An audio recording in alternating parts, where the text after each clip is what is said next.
Hello, everyone, and welcome back to Reimagine 2020, the virtual blockchain conference series. I'm your co-host, Ashlie Meredith, head of education over at MouseBelt Blockchain Accelerator. This time, we're bringing you version 8.0, state-of-the-art chain, bringing you all the latest updates about these crazy NFTs you've heard about, art on the blockchain, music on the blockchain, games on the blockchain, these things that are bringing in more people to the space and contributing to adoption. And today I'm really excited to have Kris Vaivods. He's the CEO at Vorto Gaming and a business strategist at Kiwie 1000. Welcome, Kris. How are you doing today? I'm good, Ashley. Thanks. Yeah, well, thank you so much for joining us. So, you're the CEO of Vorto Gaming. It's a blockchain gaming company from Sweden. It was created at the end of 2020 with a merger between the Swedish company PD Gaming Group AB and a Latvian company, VZ Games. Tell us more about Vorto Gaming, why it was created, and what you do. Yeah, so Vorto Gaming is a Swedish-based company that was created, as you said, after a merger of two companies, and the one company was VZ Games, and it's a company that I founded back in 2017. It's a blockchain gaming studio based out of Riga. And we kind of merged together to take what we had built here in VZ Games and the kind of professional and knowledge that PD Gaming Group had to create this immersive new blockchain gaming experience. Basically, right now we are working on a hub for blockchain-enabled play-to-earn games, and I'll probably tell more a bit after. But it's called Vorto Network, and it's a place where players can easily trade their NFTs to other players against real money, and so kind of opening the economies up for games.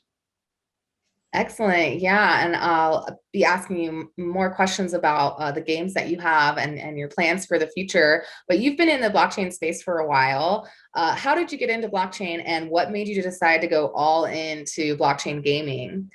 Yeah, so I really started in blockchain back in 2013. I was studying computer science, and I found out about this cryptocurrency called Bitcoin, and I started mining it, and I kind of mined my first Bitcoin back then, and I sold it for $300-400, and that sparked my interest into DLT technology, and this interest grew into my main time job. And in 2017, as a passionate gamer and with the rise of Ethereum and smart contract capabilities, I saw and a way that we could use this technology and allow gamers to withdraw value from their time in games through tokenized assets that previously wasn't possible.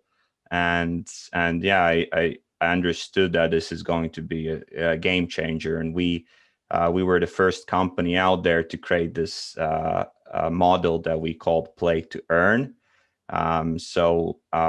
A game that not only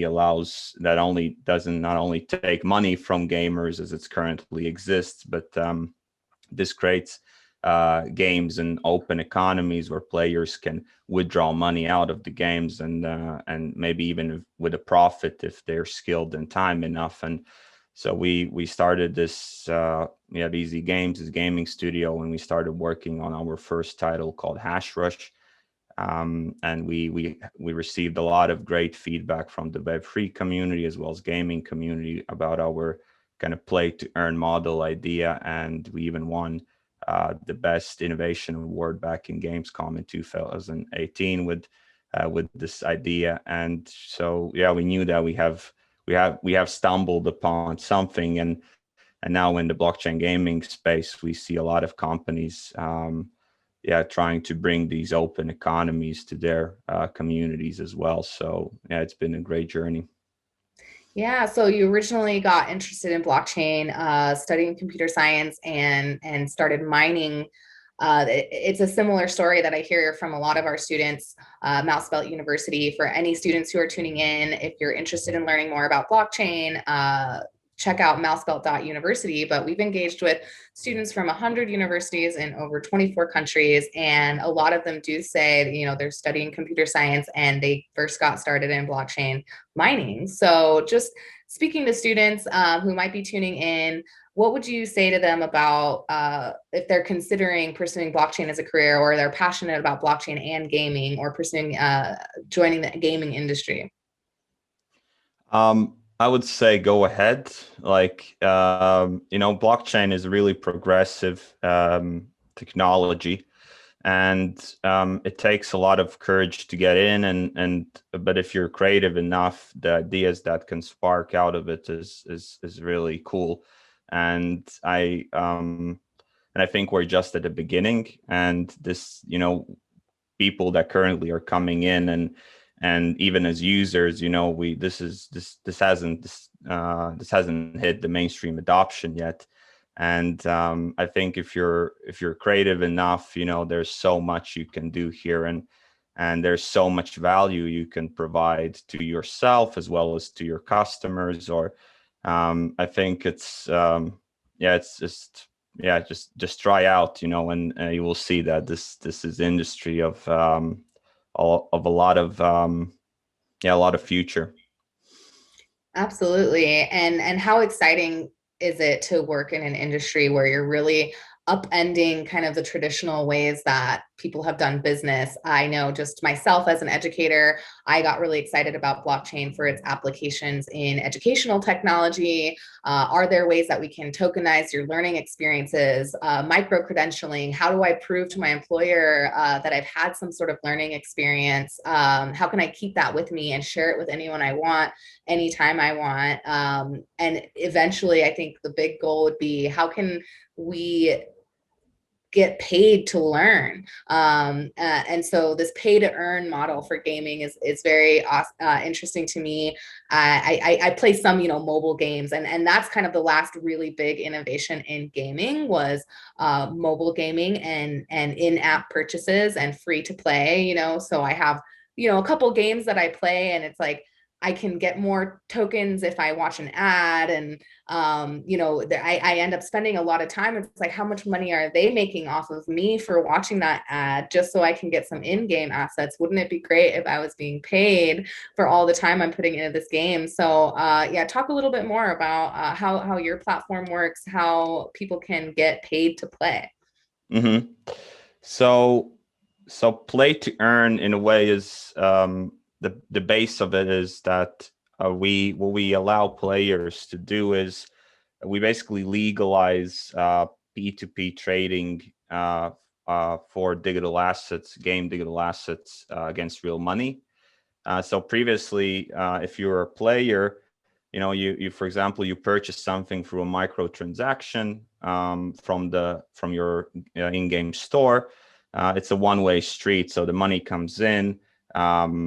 You receive this rare item, it just gets stored on your account, and that's it. But and then if, for example, you play the game, you show it off to your friends, and the game gets a bit boring to you. I've been in that position several times. This rare item just stays in your account, and that's it if you leave the game. But imagine if this item would live on Vorto network. This item would be tokenized, and you as a player would have ownership of it, and you could sell this item before leaving the game to a second player against real money and receive some money back from your investment and your time you have put in.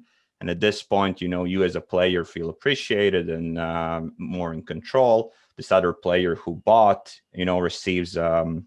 receives an item that he could not receive if it would be a closed off economy.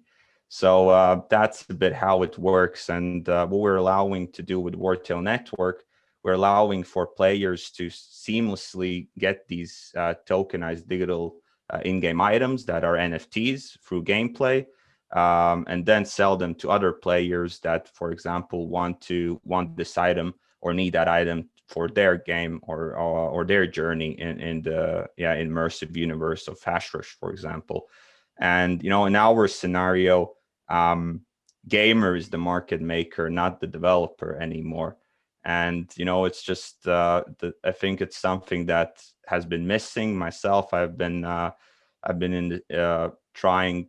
I first heard about this real economy touching virtual economies in a game called RuneScape, where people were trading gold. And players know that this exists, but right now it's this really gray area, and a lot of players stay away from that. We want to change that. This is something really simple but revolutionary at the same time. And we're here to kind of democratize gaming. So yeah, that's a bit about our strategy and how it works. Absolutely. So let's talk about gaming in general. This is not a small industry. How many people play a lot of games? How much time are they spending? And do you see that these customers are starting to want to receive, some return on their investment for the time that they're putting into games? Yeah, so gaming is $160 billion dollar industry. It's bigger than movies and music combined. And how many players play? It's like real players. It's around 2.7 billion of people worldwide. But we see gamification everywhere. So I think even if you're not a gamer, you don't go into a game that we would consider a game.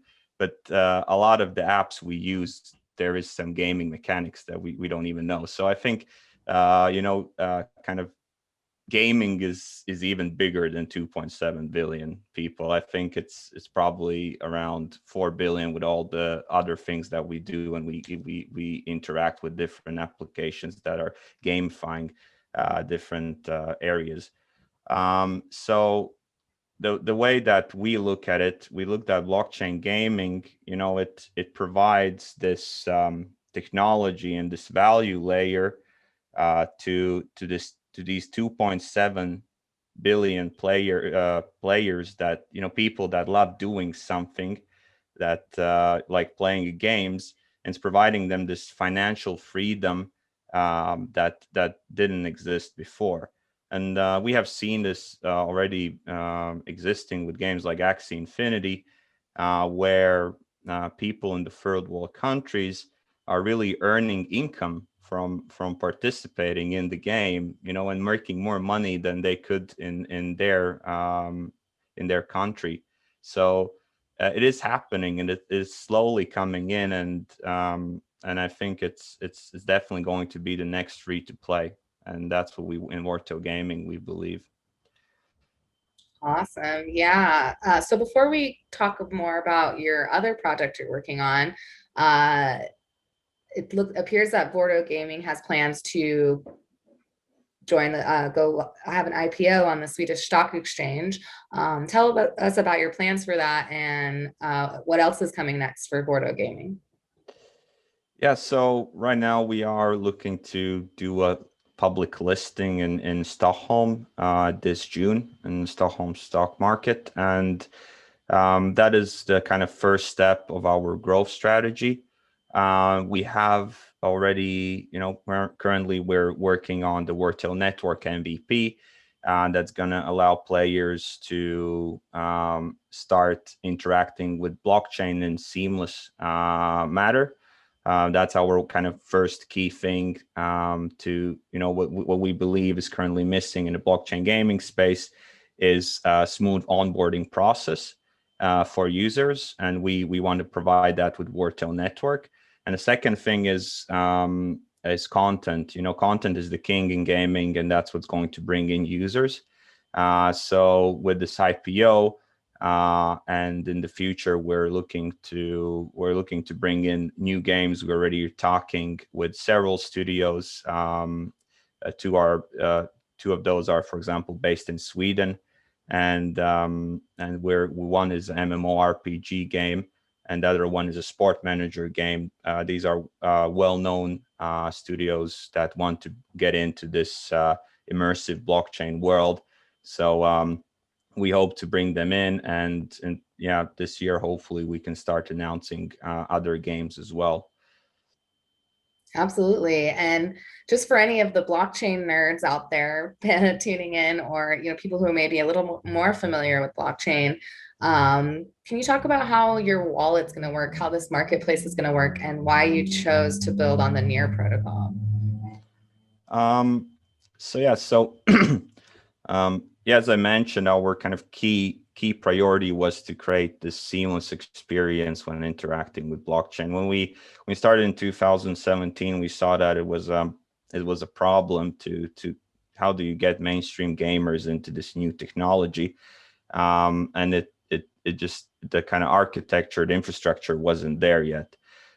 With Near, we decided to build. We saw that this opportunity of using Near could provide this this fast, dynamic experience that gamers are used to. It's scalable. We can build a lot of maybe more custodial applications on top of it, and this would provide a really seamless experience for the user. So with Vorto Network, for example, when you create an account, you log into a Vorto Network game, you play a game, you receive digital items. Some of these digital items are tradable. The tradable items are NFTs, and you as a user, you automatically receive them in real time to your Vorto Network account. So you don't have to pay any gas. You don't have any underlying costs that you don't know of, or you don't have to hold any cryptocurrency to participate. So Vorto Network in a way is changing the game, where we are we're building this kind of door for mainstream gamers, that they can come through and get into that blockchain space.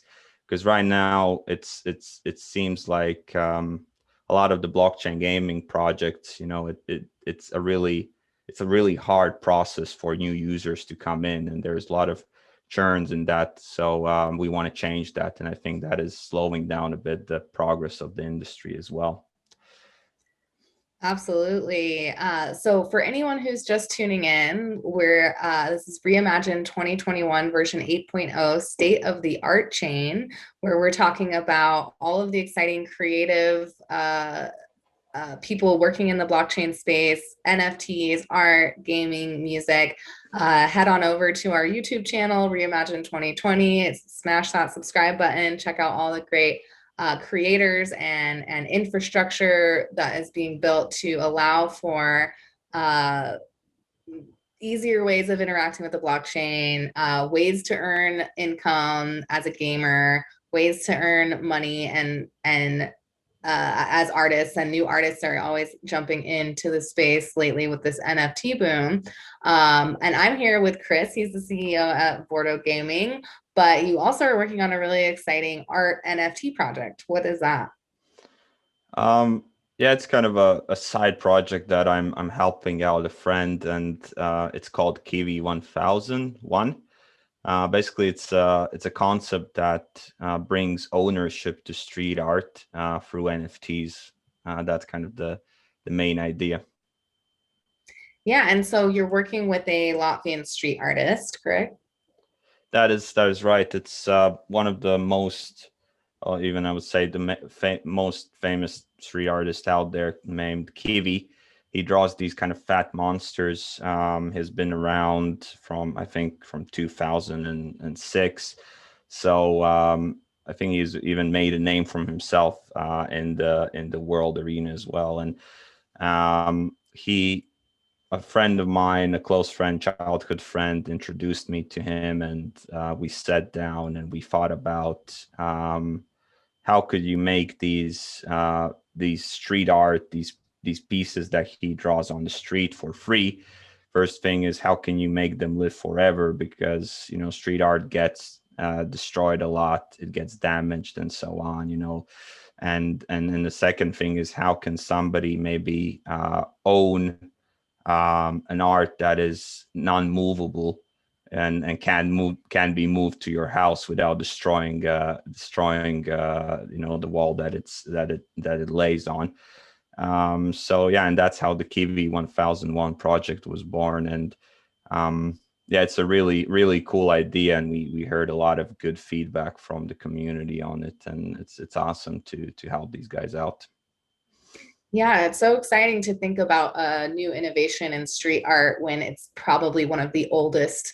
I mean, graffiti, writing things on walls, has been around since humans have been around. So to see new ways of interacting with a piece of street art is really exciting. Can you talk a little more about uh, what the ways that someone could interact with the street art, either with what you're already building or maybe even in the future?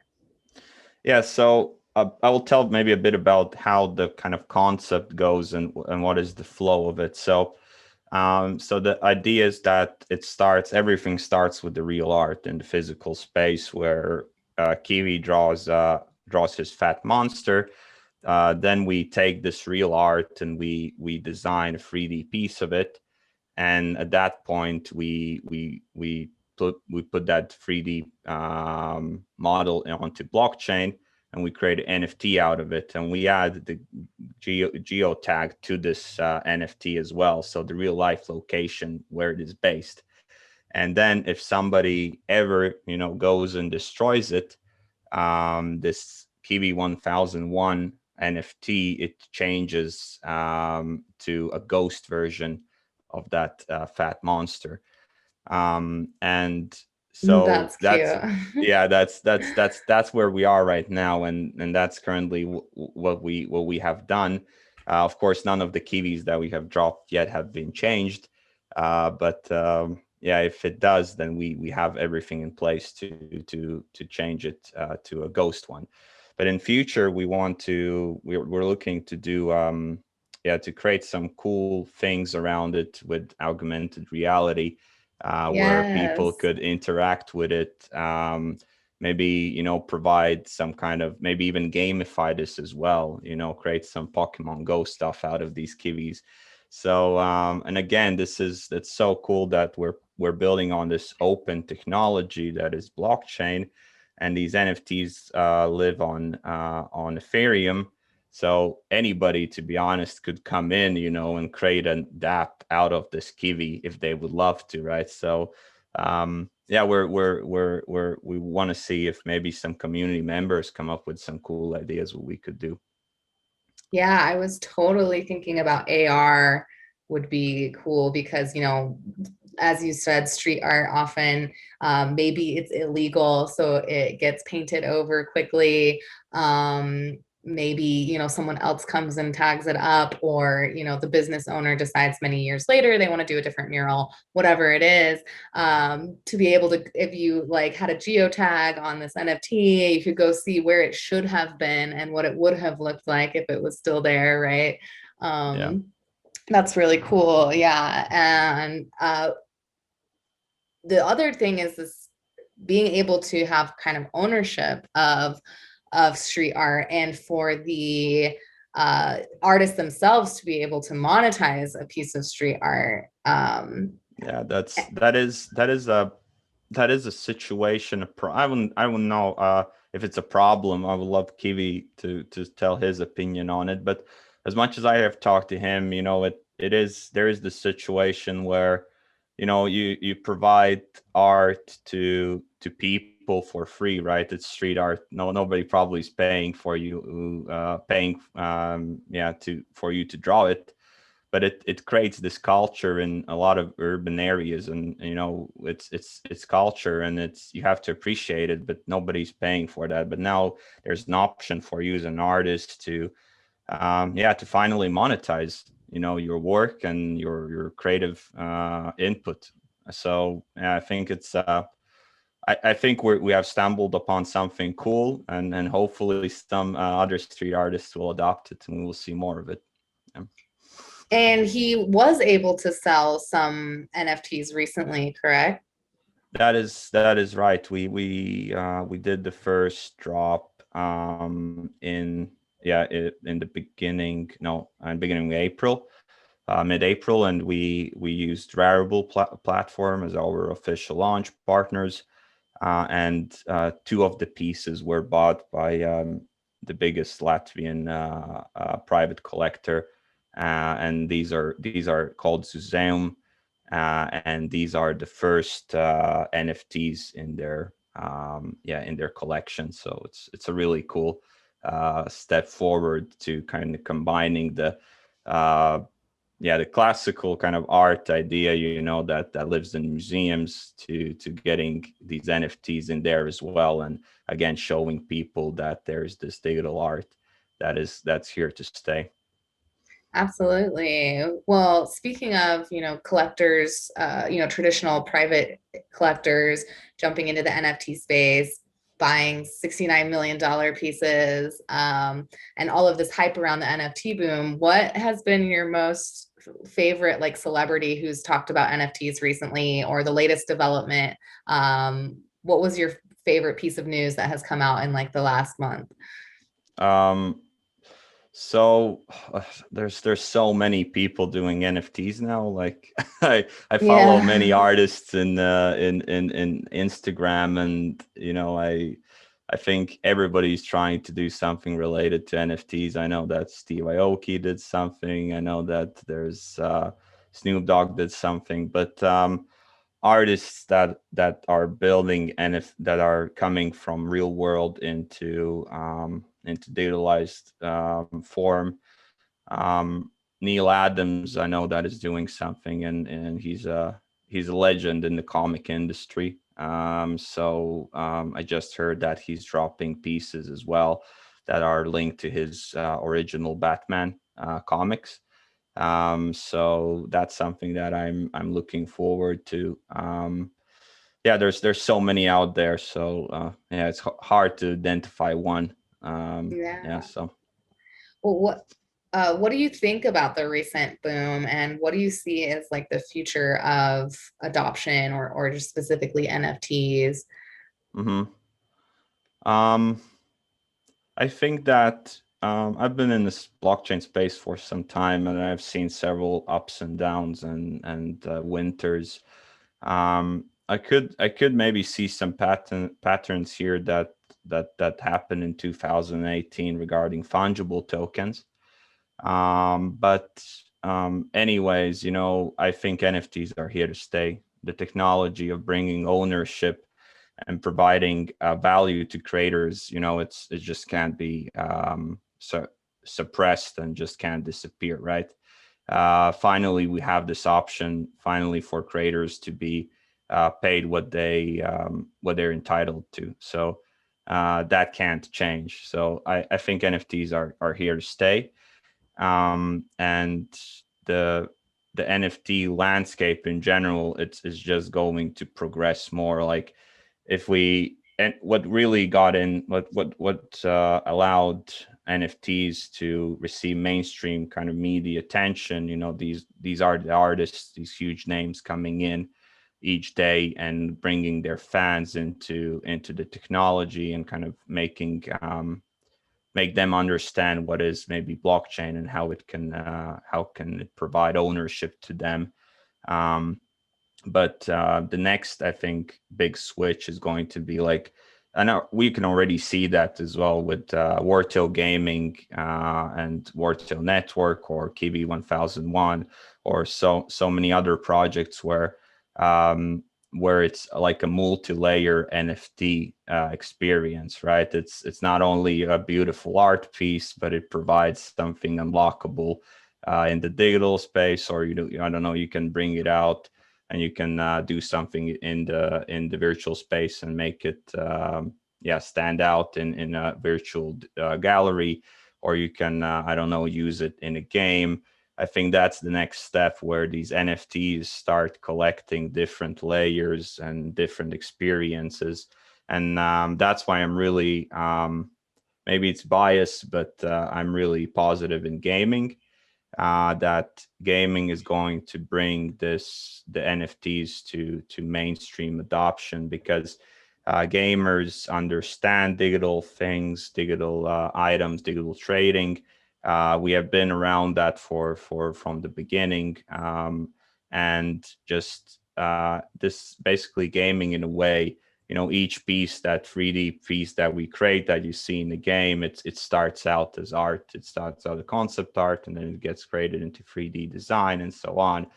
And this is a multi-layer art, and it not only provides beautiful vision, beautiful imaginary, but it gives you fun and enjoyable experience as well while you're doing it. So while you're enjoying this art piece.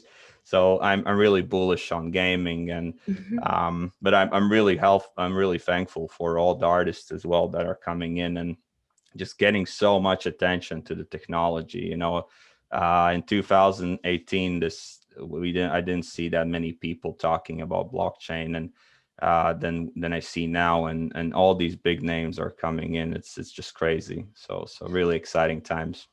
Very exciting times. But yeah, I think you're so right. I've had this conversation with a few other people on this series about NFTs and art and gaming. Anyone just tuning in, it's Reimagine 2021 version 8.0 state of the art chain. You can head over to our YouTube channel, hit the subscribe button, check out some of the other interviews.